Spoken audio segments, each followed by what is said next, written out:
And the evidence was pretty overwhelming that the Contra units were dealing in drugs, as well as engaged in some fighting, although they seem to be more interested in the business side of this than the war side of this in many cases. So that's what we discovered. And Barger and I then flew back to Washington. And Barger was very excited. He said, we got the story. And I said, well, the hard part is now to come. And the hard part in journalism these days, especially on this kind of a topic, is to get the story into print. And I knew that the AP editors would not be thrilled with what we were coming back with. The pressure in Washington in the 80s was already building.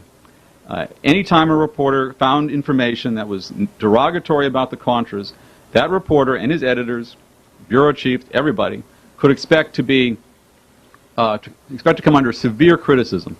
There was a special team that had been set up by the National Security Council called the Public Diplomacy Team.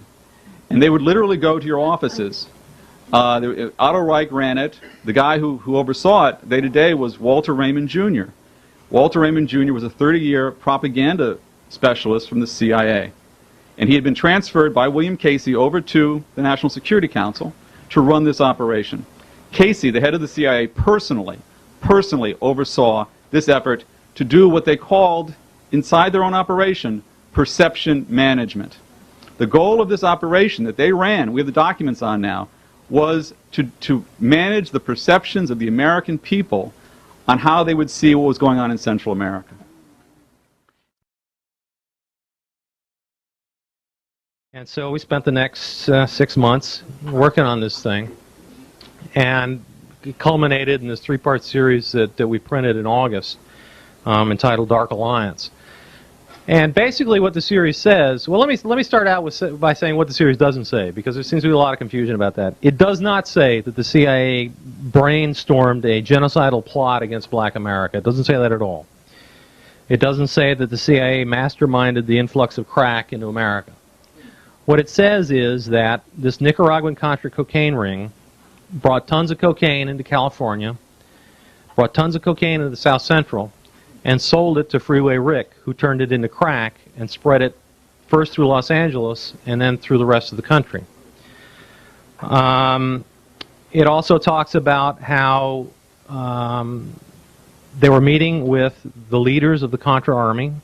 One of the guys was on TV the other day, Adolfo Calero. We came up with a picture of Adolfo Calero in a kitchen in San Francisco, standing next to Norwin Meneses. Which, incidentally, when I interviewed Meneses, he initially denied that he had anything to do with the Contras, and I pulled out this picture and showed it to him, and he goes, "Okay, you got me." Well, and he was pretty easy. He was pretty easy. We also discovered that, and Danilo Blandón testified to this when he took the stand against Rick Ross in March, that his first introduction to cocaine trafficking came when he went down to Honduras and met with a man named Colonel Enrique Bermudez, who was the military commander of the FDN, handpicked by the CIA, paid by the CIA to run that army. And Enrique Bermudez told him, "You guys need to go to California and raise some money for the FDN, and the ends justify the means."